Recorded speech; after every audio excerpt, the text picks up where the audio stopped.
আপনাদের একটা সিনারিও নিয়ে গল্প করতে চাই। মনে করুন আমাদের এখন আর্টিফিশিয়াল ইন্টেলিজেন্স চলছে, অটোমেশন চলছে, মানুষ চাকরি হারাচ্ছে, টেকনোলজি একটার পর একটা কাজ নিয়ে নিচ্ছে।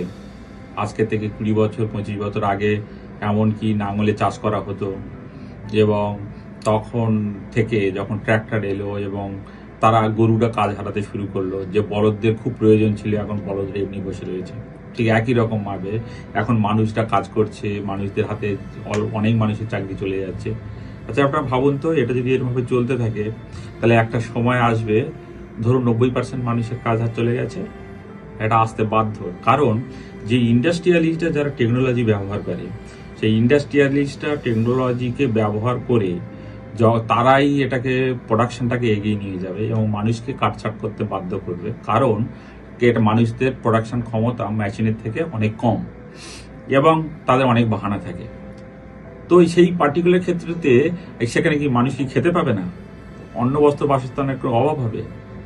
নিশ্চিত হবে না। আজকে দেখছেন যে প্রত্যেকটা গভর্নমেন্ট অলরেডি বিভিন্ন রকম স্কিম বের করছে না, এই যে লক্ষ্মী ভান্ডার বা বিভিন্ন ক্যাশ ফ্লো দেওয়া শুরু করছে, চাল দিচ্ছে, ঘর দিচ্ছে, এবং এটা যত দিন যাবে এমন একটা সময় আসবে মানুষ, প্রায় প্রত্যেকটা মানুষ ঘরে বসে তাদের অন্ন বস্ত্র এই সমস্ত সংস্থান কিন্তু হয়ে যাবে। টাকা পয়সা আসবে, মেশিন চাষ করছে, মেশিন চাল তৈরি করছে, গম তৈরি করছে, মেশিন ঘর তৈরি করছে, মেশিন সমস্ত কিছু তৈরি করছে। তাহলে তখন মানুষ কি করবে? এই ক্ষেত্রগুলোতে একটা ভেরি ইন্টারেস্টিং জিনিস আমার নজরে আসছে। ওই রকম সময়ে যখন 90% মানুষ বসে রয়েছে, 10% মানুষের হাতে প্রচুর টাকা চলে গেছে এবং তারা টেকনোলজিকে ব্যবহার করে প্রচুর ধনী হচ্ছে। সেটা আজকের দিনেও সত্য। আজকের দিনে দেখবেন 10% মানুষের হাতেই প্রায় 90% রিসোর্স আছে, এবং 90% মানুষ আছে 10% রিসোর্স আছে, যেটা আমরা সাধারণত কথা বলে থাকি। সেই ক্ষেত্রগুলোতে ঘটবে কি, তখন 10% মানুষের হাতে অনেক বেশি টাকা, কারণ তারা রোবট, মেশিন, অটোমেশন ব্যবহার করছে। আর অন্য মানুষগুলোর হাতে তার মানে তাদের অন্ন বস্ত্র বাসস্থান যেটুকু আসছে গভর্নমেন্ট থেকে আসছে সেটুকু দিচ্ছে। এই পর্যন্ত তো গল্পটা ঠিক আছে, কিন্তু যদি যারা এই যে ডিসিশন নেবে যে ট্যাক্স কতটা পার্সেন্টেজ হবে, কার কাছে অ্যাসেট থাকবে, কার কাছে থাকবে না, সেটা তো গভর্নমেন্ট ঠিক করবে। গভর্নমেন্ট কারা ঠিক করবে? এই 90% মানুষ ঠিক করবে। তার মানে বেশিরভাগ মানুষ যারা অলস হয়ে বসে আছে, যাদের কোনো কাজ নেই, যারা গভর্নমেন্ট সাবসিডির উপরে বসে আছে, তারাই কিন্তু ঠিক করবে গভর্নমেন্ট পলিসি। তারা কেন ঠিক করবে যে হঠাৎ 10% মানুষের হাতে সমস্ত টাকা পয়সা রেখে দেবে? সিম্পলি একটা সিদ্ধান্ত হতেই পারে, যেমন আমাদের এখানে ল্যান্ড রিফর্মেশন হয়েছিল। মনে করুন আমরা সিদ্ধান্ত নিলাম যে আমরা এই ল্যান্ড সিলিং করে দেওয়া হলো, 10 বিঘার বেশি জমি রাখতে পারবে না। এটা গভর্নমেন্ট সিদ্ধান্ত। গভর্নমেন্ট যদি সিদ্ধান্ত নেয় এই যে 10% মানুষের যে প্রচুর রিসোর্স আছে, যারা রোবোটিক করছে, আর্টিফিশিয়াল ইন্টেলিজেন্স করছে, যারা এই এআই ব্যবহার করছে, এই যে টেকনোলজি, অ্যাডভান্স টেকনোলজি, এটা প্রাইভেট হাতে থাকবে না, এটা জনগণের হাতে চলে আসবে। এটা গভর্নমেন্ট টেক ওভার করে নেবে। এর আগে গভর্নমেন্ট অনেক হোটেল টেক ওভার করেছে, হসপিটাল টেক ওভার করেছে, ব্যাংক টেক ওভার করেছে, রেলওয়ে টেক ওভার করেছে। তাহলে আর্টিফিশিয়াল ইন্টেলিজেন্স টেক ওভার করার জন্য এমন জিনিস, সিম্পলি আমাদের একটা ডিসিশন নিতে হবে আমাদের পার্লামেন্টে, তাই না?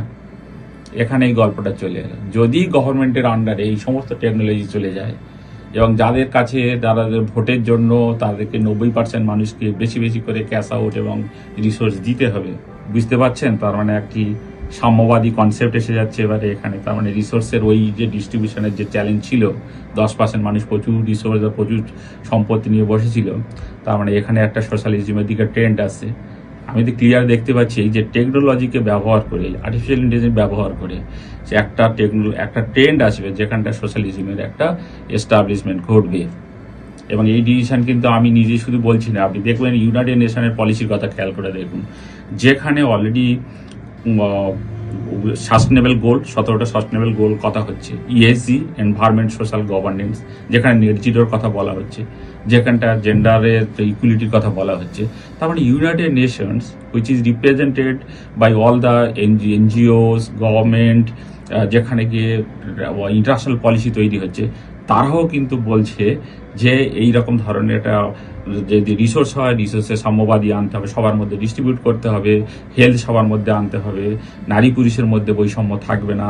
তার মানে একটা জিনিস কোন দিকে যাচ্ছি, তার মানে আমরা এখানে কিন্তু গল্পটা, তার মানে এটা কিন্তু নতুন নয়, একটা সময় কিন্তু এটা আলোচনা হয়েছিল এমনকি রাশিয়াতে আলোচনা হয়েছিল যে যদি মানুষের আমাদের এখানে যেরকম কি অনেক মানুষ করে যে তারা খুব গরিব মানুষগুলোকে কাজ করানো হচ্ছে, ধনী মানুষের কাছে তারা কাজ করছে, তার মানে স্লেভারি করছে। তো এটা থেকে যদি তাদেরকে বের করে আনতে হয়, তার মানে তাদের রেহার কি, তার মানে টেকনোলজিকে ব্যবহার করতে হয়। টেকনোলজি ব্যবহার করলে তার মানে এই মানুষগুলো তখন এই কায়িক যে প্রচন্ড পরিশ্রম সেটা থেকে তারা বেরিয়ে যাবে। তার মানে টেকনোলজিকে ব্যবহার করে সাম্যবাদী কনসেপ্ট আনা, এই কনসেপ্টটা কিন্তু নতুন নয়। এই যে টেকনোলজি, অটোমেশন, এটা দিয়ে ভয় পাওয়ার কিছু নেই, এটা একটা অভিশাপ নয়, এটা আশীর্বাদ। এখানে যে অনেক মানুষ যখন কাজ হারাবে কিন্তু অন্ন বস্ত্র বাসস্থানের অভাব হবে না, তখন তাদের এই অলস মস্তিষ্কগুলো কিভাবে ব্যবহার হবে।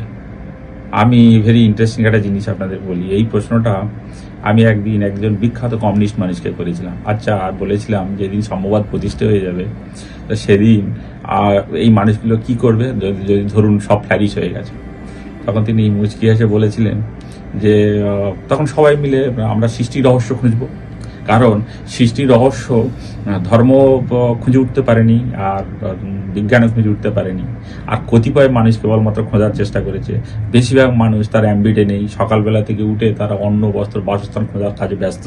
তারা যখন চলে যাবে সবাই মিলে খুঁজবে, সবাই মিলে খুঁজলে বোধহয় আমাদের পারপাস অফ লাইফ আরো বেটারভাবে আমরা খুঁজে পেতে পারবো।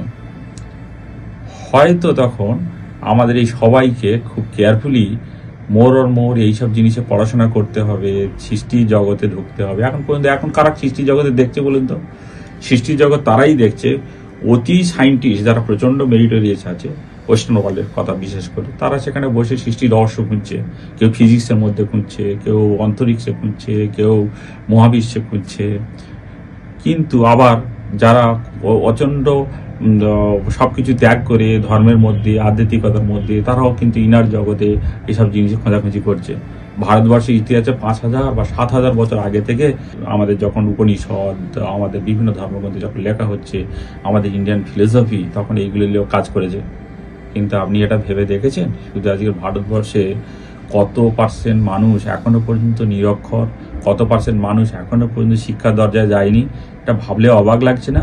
যে দেশ, যে সমাজ দাবি করে যে আমরা 7,000 10,000 বছর আগে যখন সারা পৃথিবীর বিভিন্ন মানুষ বনে বাদালে ঘুরে বেড়াচ্ছে, আমরা তখন উপনিষদ লিখছি, ওয়ার্ল্ডের হাই স্ট্যান্ডার্ড ফিলোসফি। আর সেই দেশের মানুষরা 5,000 7,000 বছর পরেও এখনো পর্যন্ত তাদের বাড়ির বাচ্চাকে স্কুলের আঙিনায় পাঠাতে পারলো না, শিক্ষা জগতে পাঠাতে পারলো না। এটা একটা বড় সুযোগ আসছে, সবার সামনে সুযোগ আসছে। আর এই টেকনোলজি আপনাদের সবাইকে এই সুযোগটা করে দেবে।